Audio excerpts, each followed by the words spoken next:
My attorney advised me that I gave up my right to compete, but not my right to prepare to compete. I built an implant system. They sued me. They weren't happy about that, but they lost. What was so unique about Implant Direct back then? First internet company, fixed prices, all in one packaging, great product. We know what you need, and that's what we're making. Clear Choice buys their implants somewhere between $70 and $80. Now, that same implant sells to a dentist in the United States for $229 and sells in Brazil for $23. Wow. I owned an aerospace company. It's profitable? No. Dentists believe all implants work equally well. When they think that, then price is the only factor. If you wanted to start one more company, why did you sell it in first place?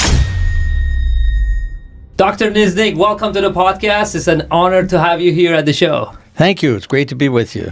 You are an entrepreneur, innovator with over 33 patents. Do I get the count right? Four more pending. You sold multiple companies, successful entrepreneur, probably the most successful entrepreneur in dentistry. Thank you. And you are called the godfather of dental implantology. What earned you that reputation? Barron's magazine wrote an article in '86, I think, on the dental implant industry, and they gave me that moniker, and it sort of stuck. But what did you do? What was your contribution to the dental implant field? In 1982, I launched my first company, Corvent Corporation, and what it did that had never been done before was it included an implant with a hex hole that you could put a variety of abutments into it. So it brought application-specific implants to the industry. In other words, if you want an overdenture, there's a certain abutment. If you want a crown, there's another one. If you want a bar, there was a different one. So varying the prosthetic abutments with implants, which everybody knows is an essential part of the industry today, I was the first one that did that in '82. I made a simplified system. I opened it up to GPs, whereas Nobel, who launched the year after I did, would only sell to oral surgeons and then eventually periodontists. So that brought implant dentistry to the masses, and I focused on education. So I had 6 education centers in this country. I had distributors around the world, and by 1990, we had the largest implant company in volume sales. So what is your contribution compared to Brånemark's contribution to this field? Well, Brånemark did long-term research that proved that if an implant is put in a certain surgical way without overheating the bone and not overloaded, it would become firmly anchored to the bone, which he called osseointegration. And what his real contribution was following these cases for 15 years and showing that if it osseointegrated in the first instance, it would probably last indefinitely. Right. So that was his contribution. The implant that he used was very rudimentary. It was an implant with an external hex on the top, and it wasn't self-tapping. It was made of pure titanium with a machine surface, which was too smooth. So they had a lot of problems with a soft bone in the maxilla, implants not achieving integration maybe 15-20% of the time. And because it was pure titanium, they had fractures. I brought a titanium alloy implant with good prosthetics and simplified surgical procedures to the field at a reasonable price, and that exploded the implant market. So it wasn't like you wake up one day and I want to do an implant company. So you were practicing prosthodontist. Yes. And then that process of starting Corvent, which was your first company, I want to hear how that happened. I started in my prosthetic practice after receiving a master's degree from Indiana University. I started in late '68, and I was the only prosthodontist for 1,000 general dentists in the Valley, so I got a lot of referrals of dentures. I really wanted to do more crown and bridge, but I was getting a lot of denture referrals. I heard of dental implants as a solution because the lower dentures, no matter how good you are, they're not very good. So I got involved in the early 70s with dental implants, went to all the training courses, spent time in Dr. Linkau's office in New York. Every other year I'd go spend a week in his office, and I really learned implants. But by the end of the 70s, I was disillusioned with the predictability, and I was going to quit doing implants. And then I had an idea, well, if I could just put 2 implants in the symphysis with an overdenture attachment to stabilize a lower denture, I'll have done a terrific service. And I was the first one to do 2 freestanding implants attached to a removable denture. Today, that is considered minimum standard of care by the American College of Prosthodontics. So then I developed an implant that was suited for that with an abutment that had a snap attachment on it. And I called it Corvent, and the rest was history. I just started making it, teaching it, selling it, and how did you come up with that design? Because it's a very unique design. The Corvent, Yes. there are holes in the middle, there's a screw on the top. well, Straumann had a basket implant. Right, that was a big one. But it was a poor design because the neck narrowed down. So you drill a trephine hole, you put this implant in. Now you had this narrow neck that took a screw to retain. You couldn't change the angle. It had a defect in the bone. So I said, well, and they also had a screw. So I said, well, I'm going to combine the screw with the basket. And I came up with the Corvent, and years later, they converted to that design and ended up running into my patent and having to pay me a nice royalty for a number of years until they went to their solid implant, so to speak. And the screw vent was the next one after Corvent. In 86, the Corvent took cemented abutments, Right. Which really was good because you didn't have to worry about them coming loose, and you could put a variety of abutments in. In 86, I developed what is today called the internal conical connection, a lead-in bevel for lateral stability, and internal hex to screw the implant in, and internal threads below it. So that was the conical internal hex connection, which is the most widely used connection today in the market. Many companies are making it in one. Now, some of them have gone to a steeper angle, Right. which is not an advantage. It makes the walls thinner. Which year did you get the patent for internal connection? What year? I filed it in 87 and it was issued in 1990. And a number of companies paid me royalties on that. Calcitech, Friadent, a few others. And you were open to license it to them? You never took a route of, no, I'm not going to give it to you, and only I'm the one having it. They were offering me a lot of money for the license. So you took it. You're right. And my product was different enough from them anyways. So I licensed that, and in 1990, what happened in 1991 is Dentsply came along, and they wanted to distribute my product. They were the biggest company in dentistry, and we signed a distribution agreement where they distributed and I continued to make it. And that went on for 6 years, but they didn't do a very good job of marketing it. So in 97, I terminated that distribution agreement, took the company back, renamed it Paragon, and launched a number of new products and got the sales growing again. And then in the end of 2000, Calcitech, which was a San Diego company, made me a very nice offer to buy the company.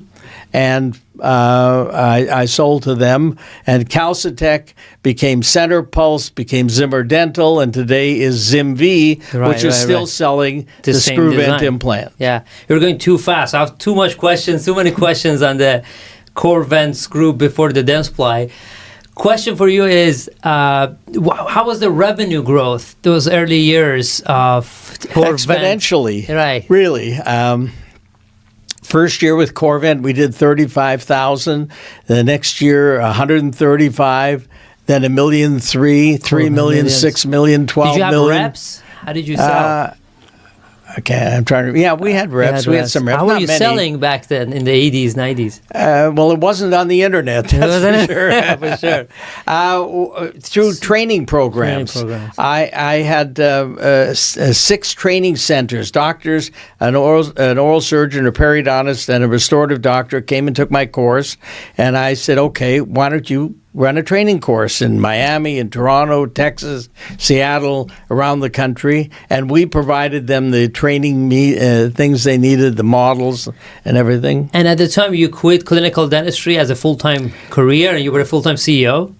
After 84, the only dentistry I did was live surgical demonstrations. Every week, Monday, Tuesday, I did a live course for 20 or 24 people, and I had 2 associates that came in, and they would line up the patients for me. I'd go into the surgery, lecture, uncover the implants, and that went on till about 87 or 88. And then after that, I was done with that because I had offices in different countries, and I was doing a lot of traveling. And who negotiated the Dentsply deal? You get 45%, if I remember from other. Yes, but the good lesson there is don't get too good a deal because they couldn't make any money on the deal. That's wisdom there. So they were paying me 45% of U.S. list price for the product. List price. List price. And now they were selling about a third to distributors who they were giving a 50% discount. So they made nothing on their international sales. And they, for their books, it was better to put the product on the shelf and count it as an asset than it is to spend $2 to sell $1 worth of implants. So when I took the company back in 97, they had $13 million in inventory, and the deal I had struck to begin with is if I take it back, I'll buy back your inventory. So I took back all that inventory, and I started... And you gave them all the literature in exchange for a car? What was that story? That story. Well, the day they were there to close the deal, right.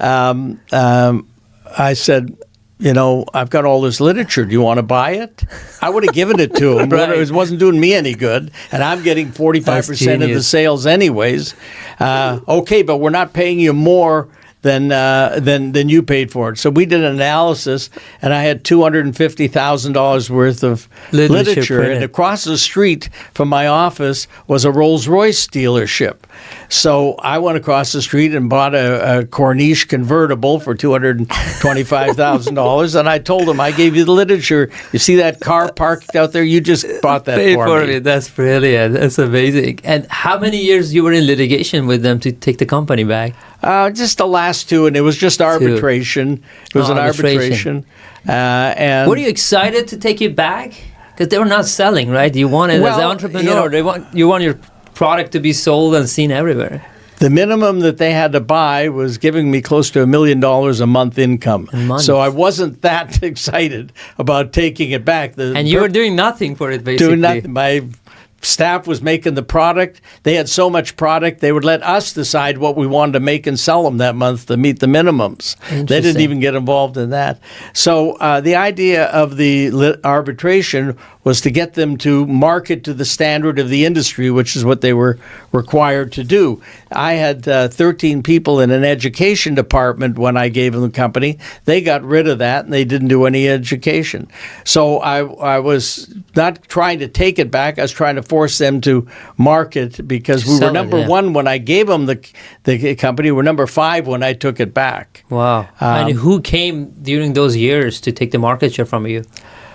I want to see what the landscape was in 2000s, basically. Yeah, well, 3i was doing good. Stereos was doing good, and I think Stereos had sold to Nobel and saved Nobel, because if they're just selling the Bronnemark implant, they would have been out of business a long time ago. So they bought Stereos. And some of the European, Astra, some Straumann come in. So... Yeah. So it was getting crowded already. But now there's 250 companies out there. We get to that. And it just blows my mind. It's like I don't want to call it red ocean, but it's in a way it's a red ocean. It's just bloodbath of companies, discounts over discounts, deals, and bundle it with this and that. Why is it so hot? Then is a hot market competitive, and it's still people are pumping money into it? Well, there's a big margin on implants. If you're selling an implant like Straumann, Nobel, and Zimvi for $530 to $540, you can afford to discount 30%, and you're still making a huge profit considering the implant costs maybe $20 to make. So and then you got the companies in Israel. There's 25 companies in Israel. They figured out they can make an implant and sell it for $50 and still make money. But really what's driving it is the public and the benefits of implants. Clear Choice has done a lot of advertising to the public, and the public is just aware of it. I call it full arch mania is what's going on now. Full arch mania. Because every dentist wants to do those full arch cases for $25,000. I just got back from Progressive Dental's symposium in Florida, which is where I got clued into your product. I saw it there and I was impressed with it. But they had 1,200 people there where they're teaching them how to close cases. How to sell it. Yeah, it isn't even how to get the case. It's just how to close the case when they come in. So there's so much demand there. There's a demand in the public because, there's a lot of people that are edentulous, but there's a lot more with terminal dentition.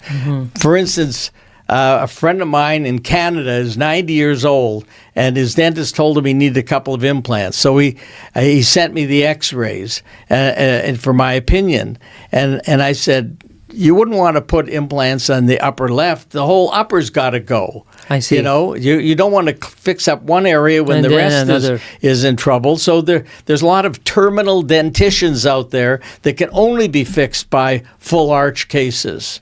And that's what's driving this industry, and that's what's driving me to an extent, because my new product line, two of the three implants that I developed are targeted at edentulous applications. Which is brilliant. In an interview, I think you said, we don't need another innovative implant to come out. We need more cost-effective solutions so more people can use it. I remember, I think it was one of the interviews that you had. That was then. But what do you still believe in that? When I got back into it this time, I didn't know exactly how innovative I was going to be. You don't know till you do this and you see this. And I'm very excited about how innovative my new products are. And I'll share it with you. We get to it. Cost-effective, everybody's discounting like crazy now. But the problem is that dentists believe all implants work equally well. When they think that, then price is the only factor. But that is leading to a lot of complications out there. The more dentists that are placing implants, the more inexperienced dentists, until they get the experience level, they're running into peri-implantitis, fractures, loose parts. So what's needed is not a more cost-effective implant. That market is there for those who want it. It's a more predictable solution and an easier solution. Your solution, which we get to it in detail in a few minutes. So back to 1999, you're the back CEO again, running sales and marketing and all the commercial. So what happened then? In 2000, Calcitech came to me to buy my company. They had a very limited. They were had infringed my patent. They had paid me a nice royalty, but their product was a cylinder implant with a very poor connection. And even though it infringed my patent, it was a poor connection. So they came and offered me 10 times earnings. 10 times earning. What was the earning back then? Earning was $10 million. They paid me $100 million. So you didn't sell that? No, I did. Oh, you did? I sold lock, stock, and barrel to them in 2000 and the end of 2000. But what happened was that got me back into the industry again was that in 2004, the lease on the building that I had built in 94 and was leasing to them had expired, and they decided they were going to move and consolidate with their Calcitech manufacturing in Carlsbad. They laid off 80 of my 100 employees. I think Those are 20 went people. with them. They were leaving my building. So I said, I think I'll go back in the business. So I ordered 12 machines. I hired 80 of the former people. And the day they moved out, I moved in. Now, I was under a 5-year non-compete, but my attorney advised me that I gave up my right to compete, but not my right to prepare to compete. Hold on, right to prepare to compete. Yes. That's pretty wise. Yes. So in 2004, my non-compete would have expired in 2001, 2007. Or the end of 2006. So I built an implant system. Now, they sued me. They weren't happy about that, but they lost. Yeah, It was an yeah. arbitration, and they lost. And when the 5 years was up, I already had a So product they line. knew what you're onto, right? They knew you were building this company. Oh, sure. Yeah, everything. So maybe a more philosophical question for you. If you wanted to start one more company, why did you sell it in first place? If you kept it, arguably, you would have grown the company, and it would have been a bigger deal or bigger acquisition later anyway. If they hadn't moved out of my building, I would never have You got would back never. in. It was to I've save got the a employees. beautiful building that I built for implant manufacturing, and I had all these trained people that were being laid off. So that was the impetus then to come back in. So I came back in 2004, launched in 2006, a company called Implant Direct. Correct. And that was very successful and became really the most popular implant in the United States for the general practitioners. And it was based on value. I knew that if you're ordering this part and that part, it can get complicated. So I put everything you need into one package for specific applications, application-specific implants. Right. Remember, I'd come up with application-specific abutments in the 80s. Now I'm coming up with application-specific implants. I had one system called Spectra System, the same body with 6 different heads on it for different applications. And then I came up with once my patent had expired in October 2007, because I had sold them the patent, I see. I made the legacy system, and that, That became Implant Direct. Yep. Another more like entrepreneurial question is that $100 million check or that $100 million price tag. I'm sure it was enticing at the point to you, but how tough was it to sell your baby? You developed? Was it easy decision? Very easy. Very easy.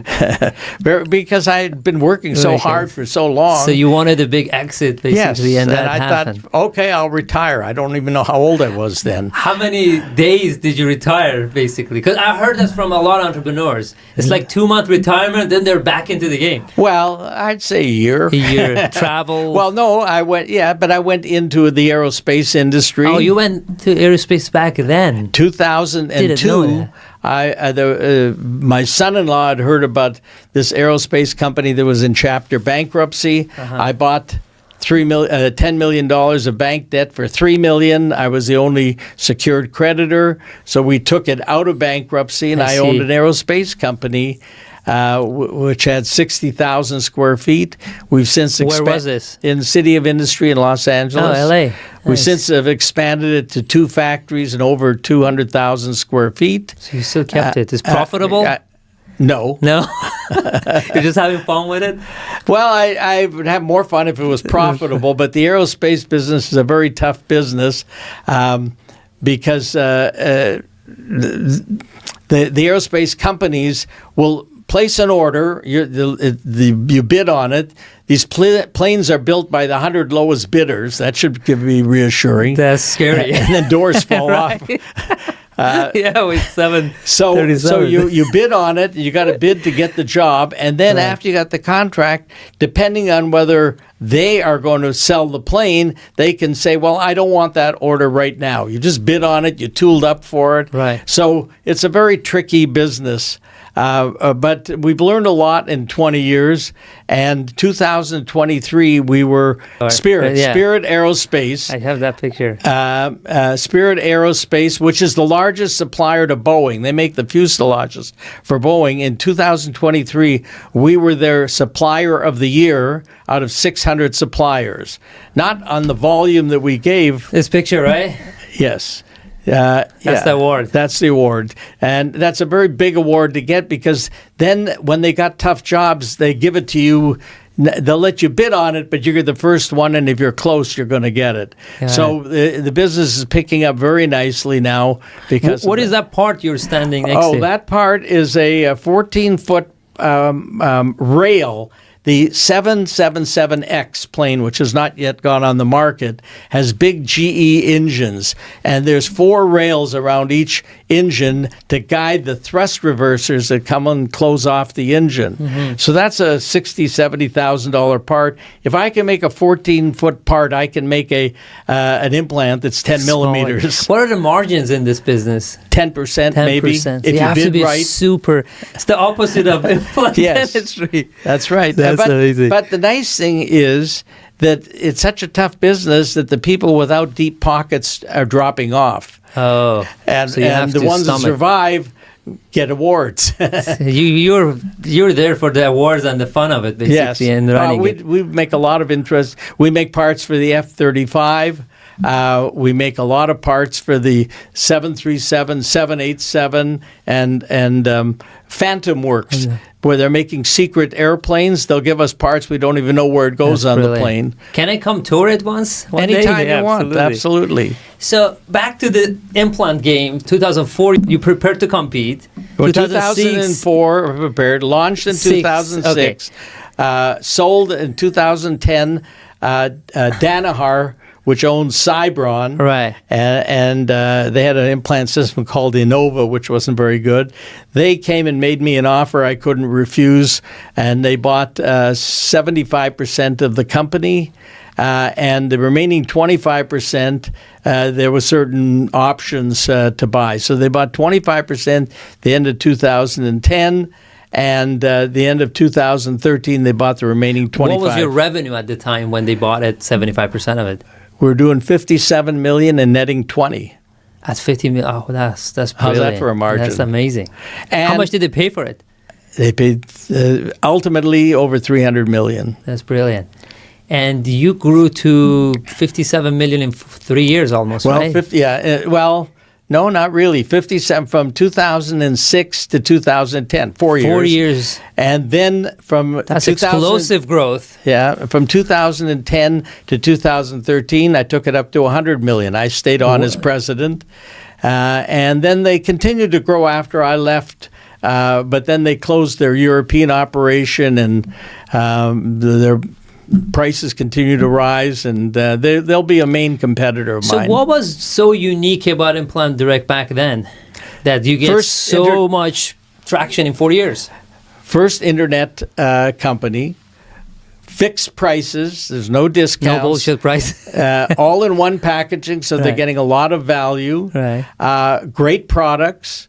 But we fell into the trap that so many implant companies do, which I'm not doing now, and that is to have too broad a product line.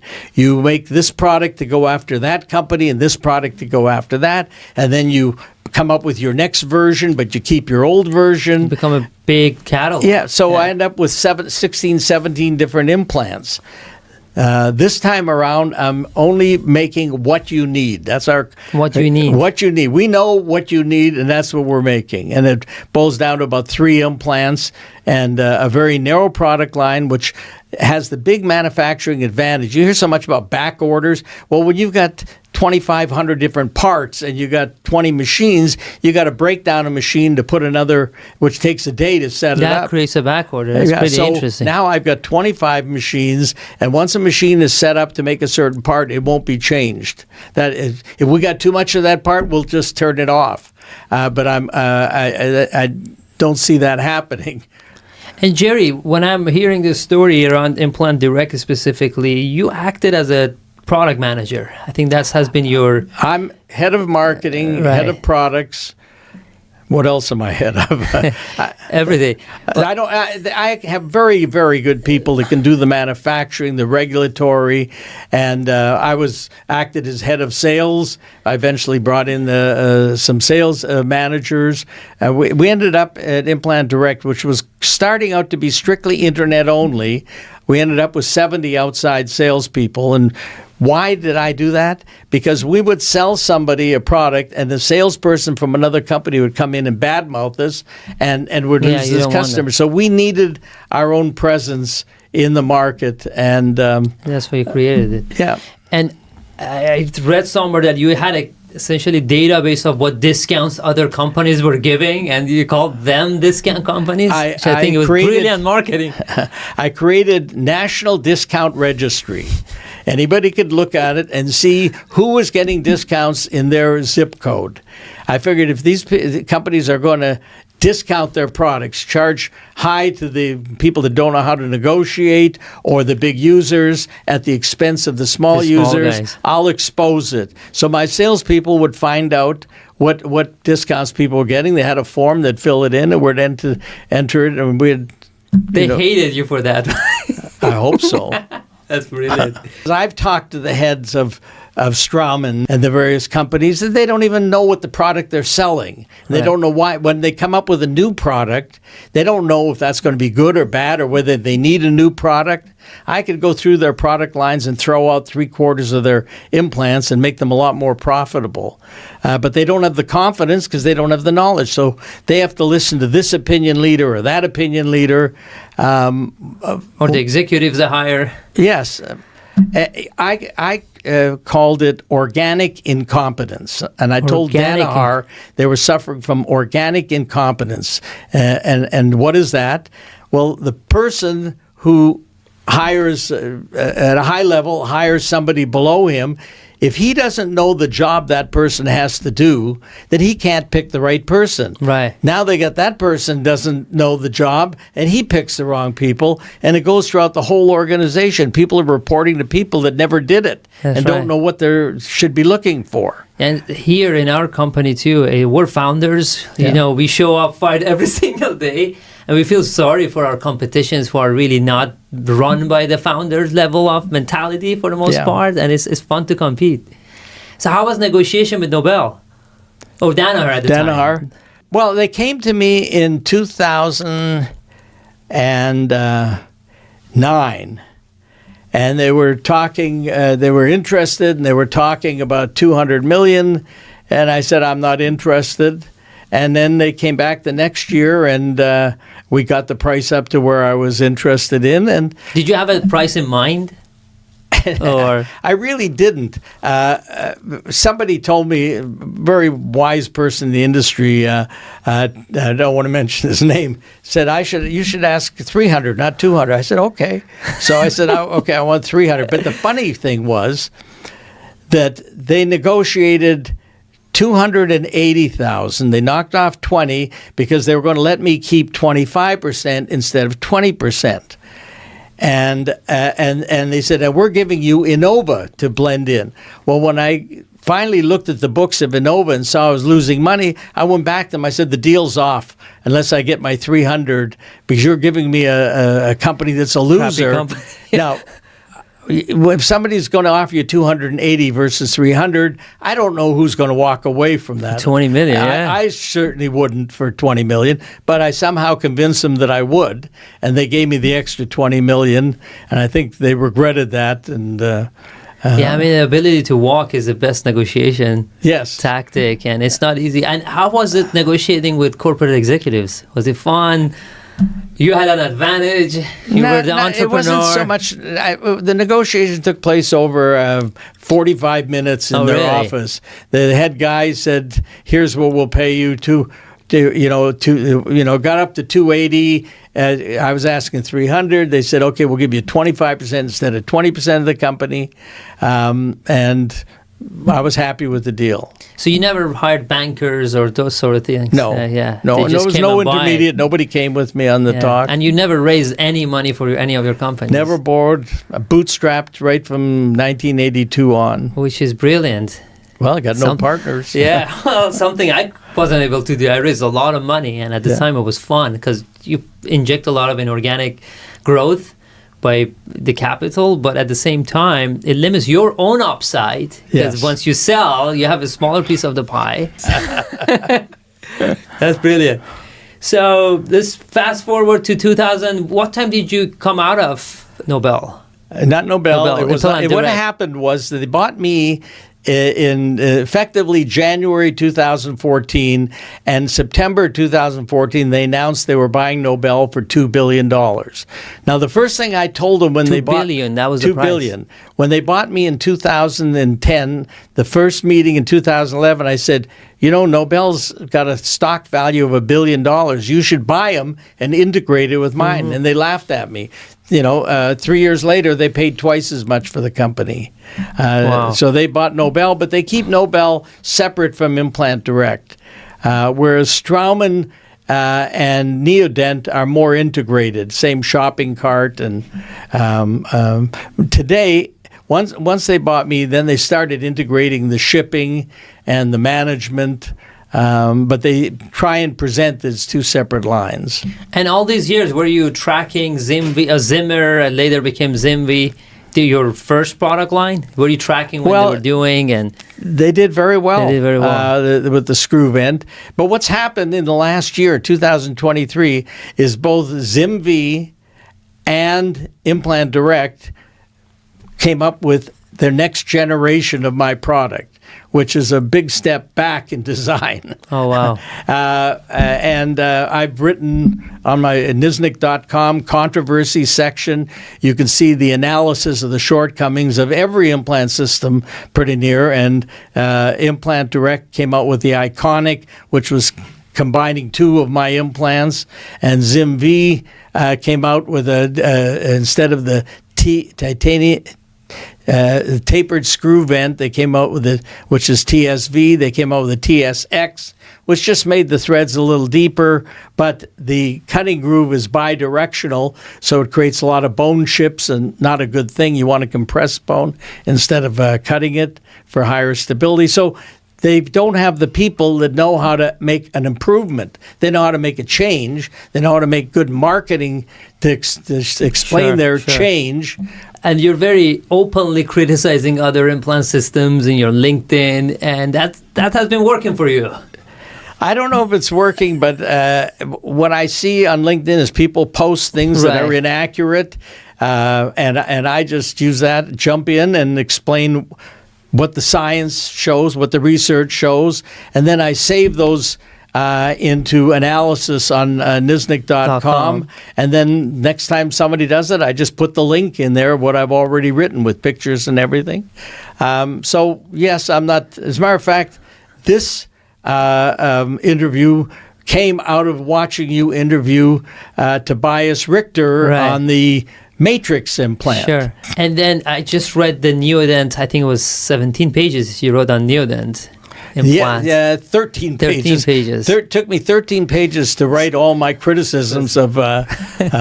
So why are they so successful then? It's like almost number one in that full arch. Yeah, they're growing tremendously. Why? They got Straumann's imprimatur, credibility of Straumann. They got big sales forces. They'll discount like crazy. Clear Choice buys their implants somewhere between $70 and $80. Now that same implant sells to a dentist in the United States for $229 and sells in Brazil for $23. You can go search Neodent, get into their shopping cart in Brazil, do the conversion of the currency, and you'll see that same implant is $23 that Clear Choice is paying $70 or $80, and that they're selling. So I think that's a great opportunity for me. There's a number of shortcomings of that implant. But they get opinion leaders to tout it.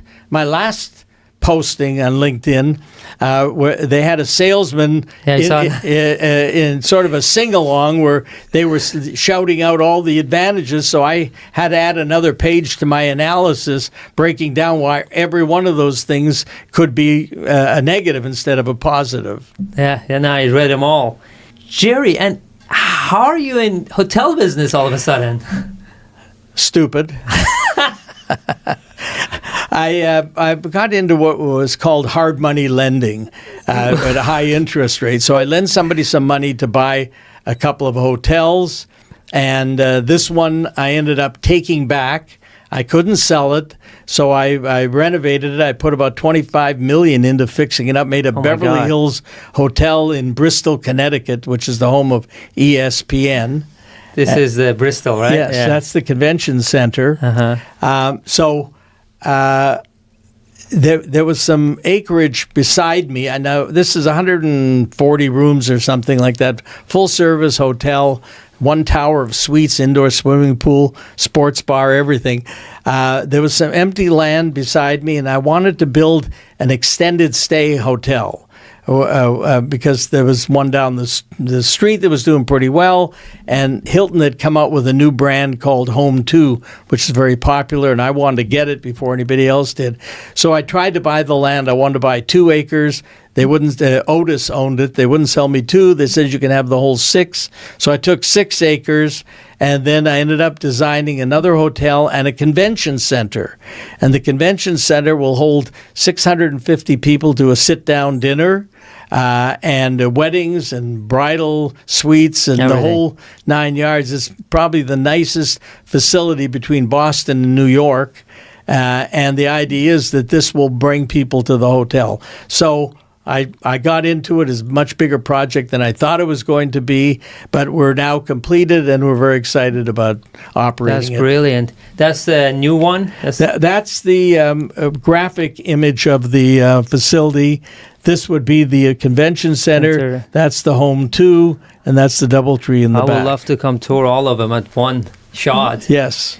The hard money lending part was pretty... What year was it? Well, it had to be 13 years ago. 13 years ago. So between hotel, aerospace, and now your new gig, your company and implant, how do you divide your time? How does your day-to-day look like? How much you spend time on the aerospace versus hotel and now on the implant side of things? Depends on what's on TV. Tell me. I have very good people in each of these operations, and I'm in constant communication with them, and they need my permissions if there's a capital investment. Right. But the day-to-day operations, I empower people. I give them what they need to be successful. I support them. I appreciate them. And I built some very good teams in the aerospace.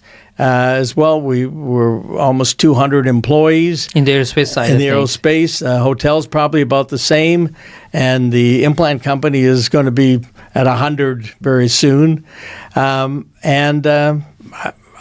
time is spent thinking, really marketing, design, and coming up with the initiatives that I want to do. And you drive the vision, they implement. Yes. And the hotel side and aerospace side, you don't get involved in day-to-day operations, I assume. No. But implant, you will. Not day-to-day, because I've got people that can handle it. If they're in it, they can do it much better than I can. Yes. I could give the direction. I want to change this product. I want to go with this, be at this trade show. I want to write this ad. I want to do this. So I'm in the background making it all happen. And this is your plane. Yes. Which is the N1Z, which is NIS. I assume you fly between hotel, aerospace, and Calabasas. Yes. That's beautiful. I'm into flying. I was into flying. You're a pilot. I'm a pilot. I'm a commercial pilot. I had type ratings in 2 different jets. But in the last 10 years, since I bought that plane 10 years ago, I don't go up front. Right. I got 2 pilots that fly it. To fly them around. So you're 81. Not February 3rd. Another week you'll be 81. You can just continue cruising, enjoy your life, all the good stuff, but you decided to go back into the game. Yes. Why is that? That's a good question. I had the properties. I had the implant factory, and I kept it empty. I wouldn't sell it or lease it out. I had in Valencia a 20,000 1,000 square foot building where we had over 100 people in customer service. That building was mine and empty. And I have in Vegas the shipping and the clean room as part of a building complex that I have. So I had all the infrastructure, I had the people, I had the knowledge, and I knew I could make improvements. I knew what was needed to simplify the products. Until I got into the design, ideas didn't come to me exactly how I was going to do this. I'm very excited about the innovations that I'm coming up with, and I'm happy to share them with you. We'll love to hear them. Before we get into it, where does the name Nizplant come from? Nizplant. Well, I've never named an implant after me, but this implant is so innovative. Right. And it goes back to the very first thing that got me into implants, overdenture. So this is an implant that has a dual function platform. You can use it for an overdenture. It'll take a locator attachment, or one with a will make, and it also can take a screw retained. Right. So the idea is that you could put in 4 of these implants and convert their denture to an overdenture as a good transition. It takes a lot less effort to convert a denture to an overdenture than to start drilling holes and try and make it a fixed case, a lot less chair time. And then if the patient wanted a fixed case down the road, you could come back and the implant will accept the screw-retained multi-unit abutment. See. So it's a combo. Well, you know what? I'm not going to spoil it. Let's get into it. Okay. Very exciting. So on the left is one of my first ads on Corvent, showing its different attachments for overdentures, for multi-unit, some cases that I did. There's 2 freestanding. So this goes back to 82. And from there, I go to the new system, which I call Gen 5. So Generation 1 was the core vent. Generation 2 in 86 was the screw vent. Generation 3 was the tapered screw vent in 1999. And Generation 4 was the legacy with Implant Direct, and I call the new implant Generation 5. It's a tapered screw, the same material, the same surface as all these other implants were, with a little different platform that it gives you 2.5 millimeters of smooth neck, and I'll explain why that is. Now, what made Implant Direct successful was its online ordering, really simplified things, and the customer service of having 100 telemarketers in one facility that we could train and educate. And I'm going to try and duplicate that with the new company. As a matter of fact, we've already started to build the customer service and gather the email addresses. So in 2011, an independent firm did a survey, and we had the highest customer satisfaction in the U.S. Astra was second, Straumann was third, Nobel and Zimmer were fourth, and then some other ones. So we could deliver with a customer service and a high-quality product. That's what made Implant Direct successful. This is an image of the new products. Now, there's really the same body on 3 implants. The first one is the Gen 5, and here I show you the price we're going to hit the market at, $100. Gen 5 Plus is the same implant with a friction fit healing collar attached that serves as the transmucosal part of a multi-unit abutment or the base of a variety of other abutments. So we've got the Gen 5, the Gen 5 Plus. Here it's showing with its fixation screw. And then the Nizplant, which is a one-piece implant, and the top is the size of a locator attachment. On the outside, it would take a locator attachment. On the inside, it takes a snap-in ball. So this also has internal threads. An internal set screw comes closing those threads off. If you're using it for an overdenture, you can take out the set screw and add a variety of abutments or just a titanium sleeve for a multi-unit. Here's one of the patents that I filed. A 2.5 millimeter smooth neck with score lines at 1, 2, and 2.5. The idea is hybrid designs are gaining in popularity because people recognizing peri-implantitis is a big concern. So if we have an implant that has a smooth neck, it's easier for the patients to clean. Studies have shown that the Straumann with its smooth neck has about 1/3 the peri-implantitis incident of companies like Astra and Nobel, who at the time had their rough surface all the way to the top. Now the Nobel has a smooth neck as well. But what I did is I added 1 millimeter to the length of every implant. A 13 is really 14. Now we call it 14. And we have score lines. And the trick is to get the implant abutment junction just above the bone, so that you don't need to recontour the crest in order to get a flared abutment in. And you've got the junction supracrestal, so if there's any micro leakage or any bacteria in that niche, it's out of the bone and in the soft tissue.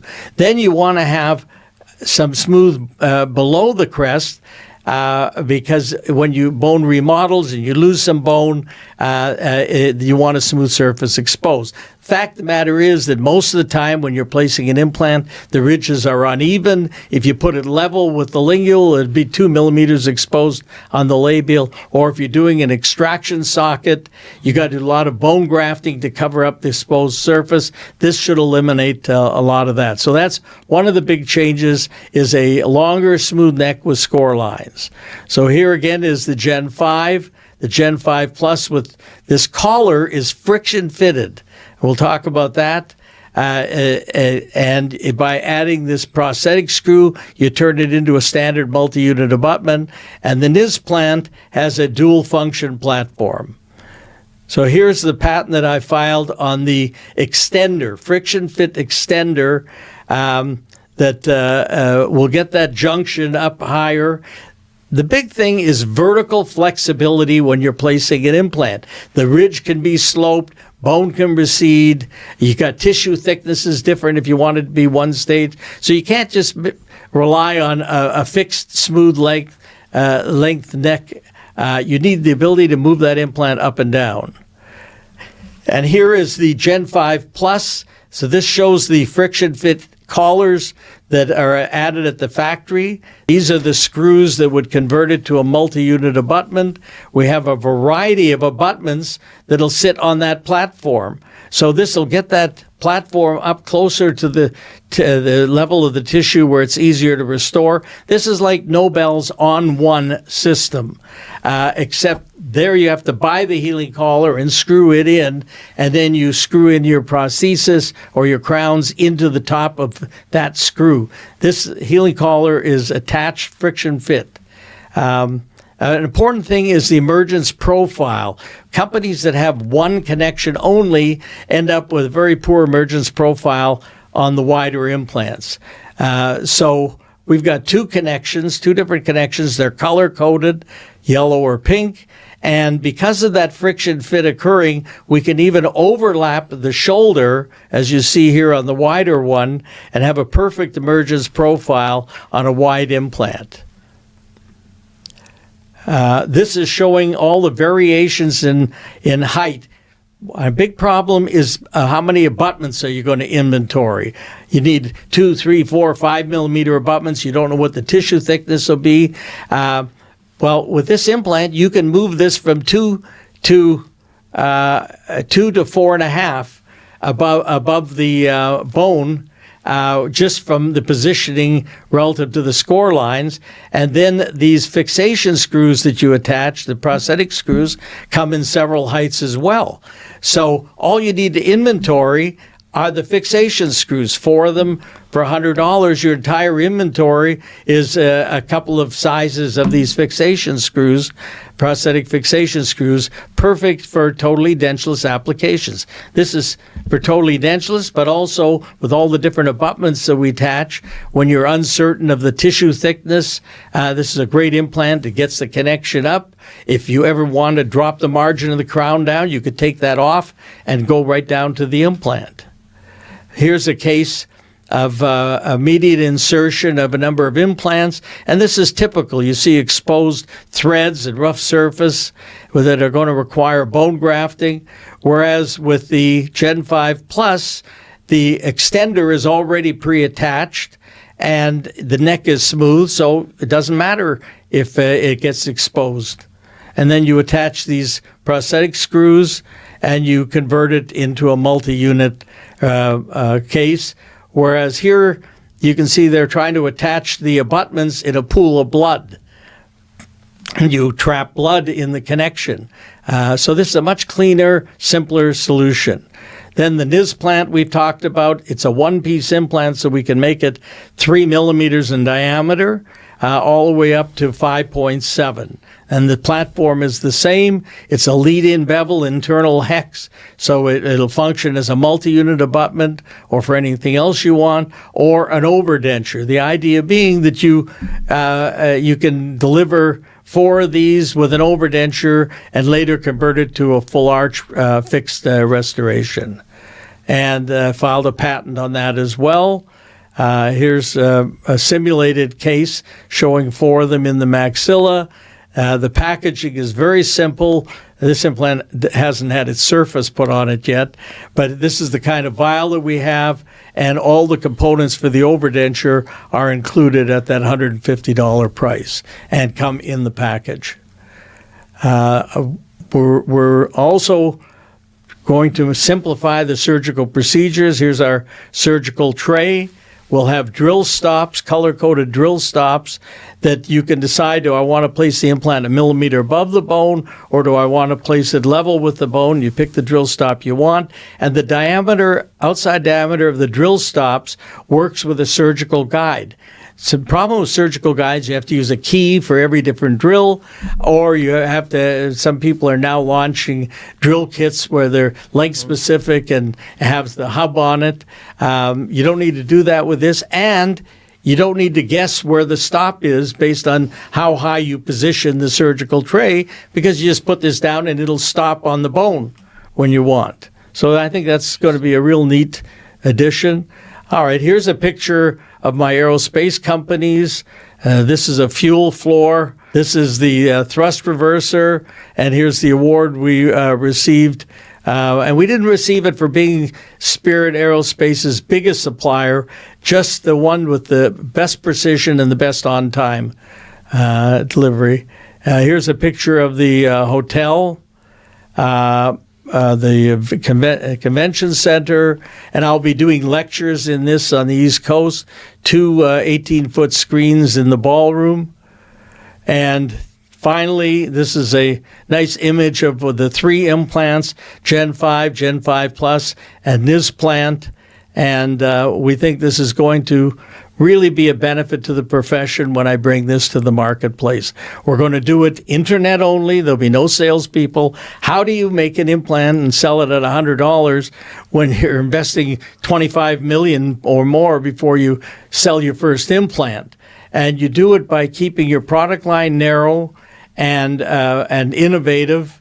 And have good customer service from inside salespeople, and a simple shopping cart. Remember, there's only 3 implants to choose from. There's not 16.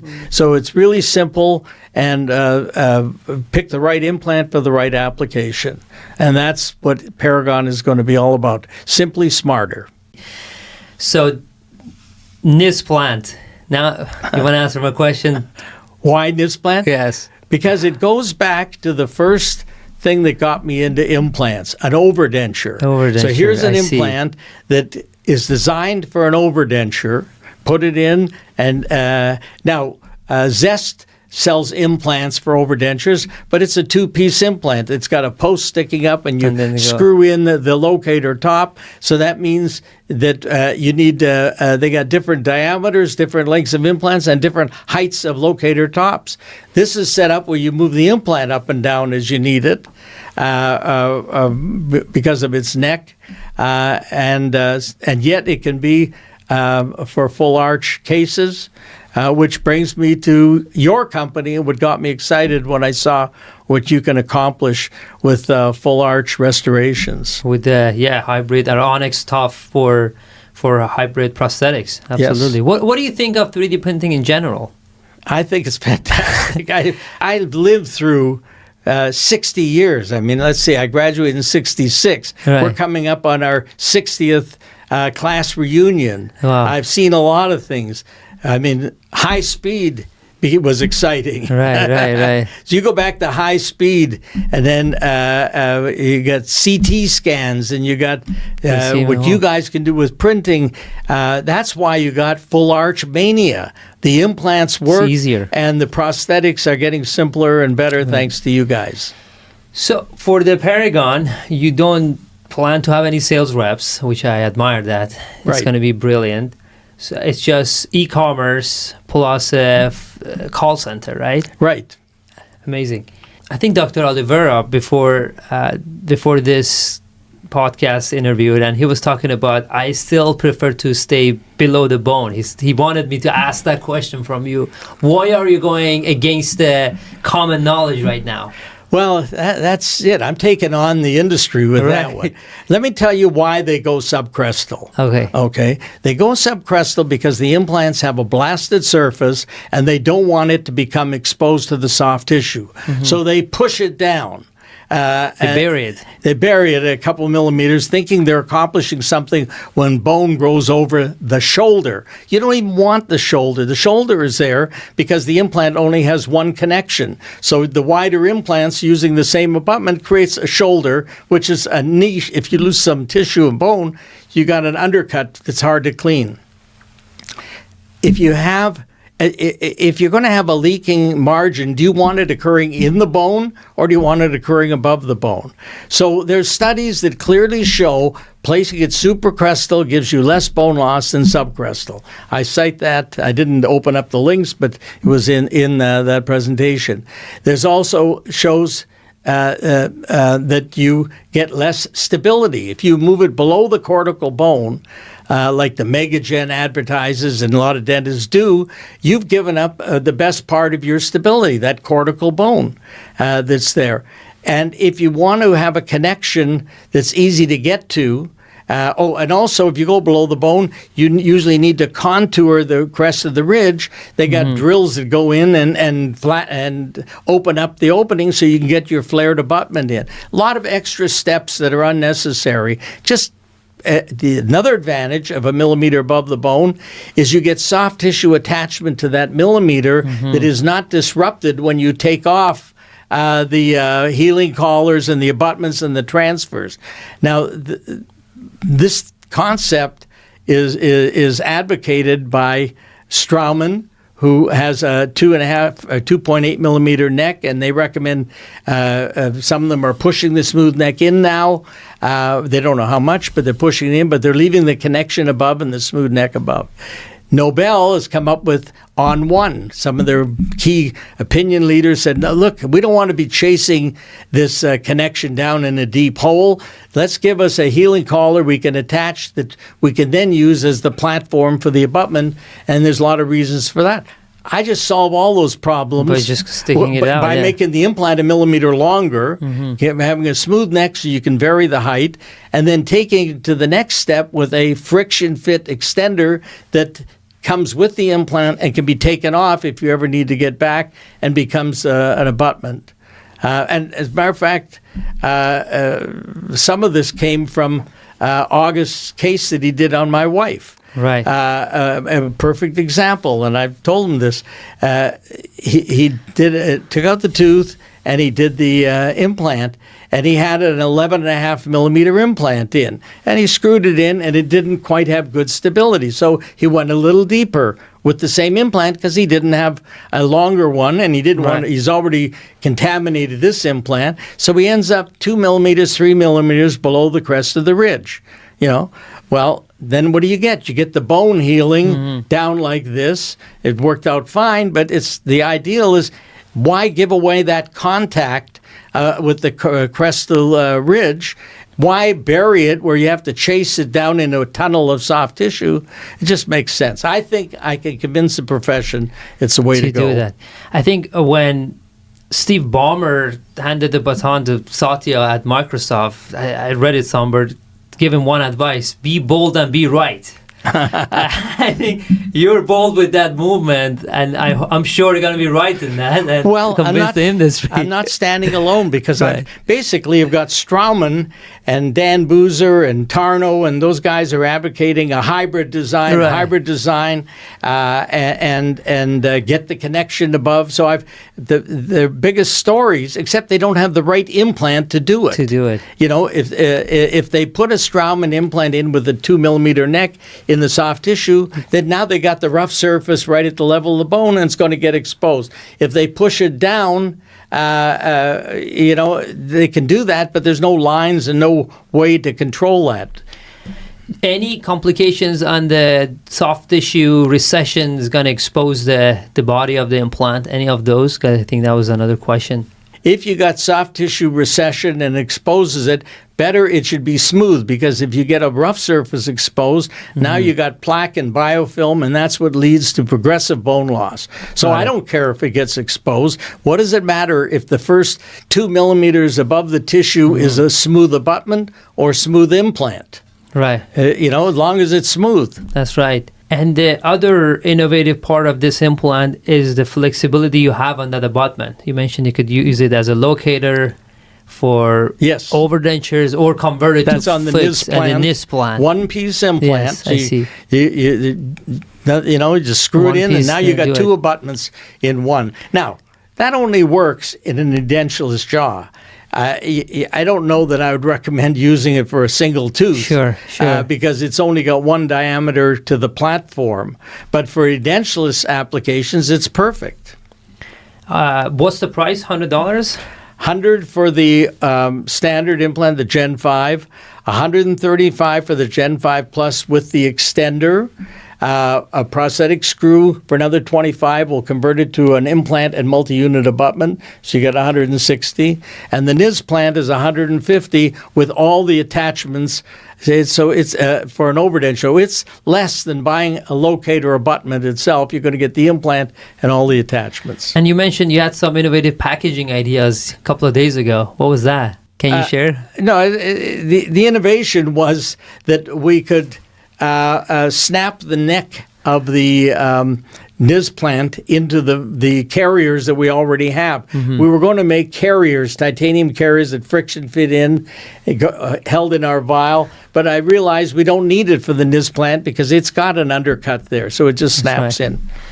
On the engineering aspect of it, I have two questions. One, why no one has invented any non-screw type of fastener, which are pretty common in engineering, for easy in and out, less essentially. There is. Bicon uses a Morris taper. Anything that you fix by tapping in can come loose from tapping out. Right. And then you don't have a good emergence profile because everything is coming out of the same center or hole. And when you got coming out of a narrow center hole and it widens like this, if the tissue recedes, now you got an undercut and you can't prep the post to get down, you get your crown margin down because you're going into an undercut. So it just creates a lot of problems. With 3D printing, the problem we solve is we have freedom of shape. And coming from outside of this industry, a tooth-shaped implant. Do you see that as a direction? Again, I'm brainstorming with you here. No, absolutely not. You want to have that implant on the shelf and look, and then you take out the tooth and you say, what size do I need? Or you look at it on a CT and you figure it out, and you pick up that stock implant and put it in, and that's it. You start to think about making the implant to fit into roots. Right. I mean, it's not going to have good retention, so you couldn't immediately load it. So I think on what problem you're solving, as you asked that question, do you think there's any need for customization of the actual implant screw to the patient? Do you see that direction? The implant screw, meaning the implant? The implant screw get customized to me specifically. Right now it's a stock, right? Drill a hole. Right. I used to tell dentists, look, when you're starting out, drill a hole with a drill that can only cut a round hole and screw in a self-tapping implant. If you screw up, move over, drill another hole, and now you're experienced. And I call that on-the-jaw training. You want something that's so simple. Why are implants so hot? Because they're so successful. It's hard to mess up, huh? It's more predictable than prepping a crown and taking an impression, Interesting. and probably lasts longer. So this is a real boon to the public. The price has got to be right. You got to design the implants so they don't give you complications down the road, and they don't break. And hopefully Paragon is going to add something to that. Absolutely. I mean, I asked you before the interview, it's going to be a lot of work for you. I admire you signing up for another round of entrepreneurship and new company. Well, my wife, who I've been married 60 years this August, You said she took me for better or worse, but not lunch. So I'm doing my thing, and we're enjoying it, and we're getting it done. We're making jobs for good people. We're going to make it easier for dentists to be successful, and that's my biggest reward. So before we wrap, Jerry, there's one more thing. Las Vegas home. What was the story of that? Oh, the one I sold to the Sultan of Brunei? Right. There's a lot of stories. We built a very nice home in 1.6 acres, a gated area in Las Vegas. This is back in 95, 96. And I get a knock on the door one day from the broker who had sold me the lot. Do you want to sell the home? I said, no, it's not for sale. Well, if you were selling it, what would you ask for it? I said, $8.5 million. He came back in a half hour. He says, can you be out in a week? And he says, that'll be $500,000 in commission and $8 million for the house. I said, no. I said $8.5 million. He said, okay. It was written up in L.A. Times as the highest price home sold in Vegas as of that time. Very nice Italian villa. And it was the Sultan of Brunei was buying it for his mistress. Oh, wow. So I've been in the house, and I met the mistress, and very nice girl. And that's that house. I've had a lot of luck with building homes, and you got out in a week. We got out in a week with our toothbrushes. That's amazing, Jerry. Wish you all the best with Paragon, and thank you for coming to the show. Thank you, and congratulations on your wonderful Absolutely. business. Thank you so much.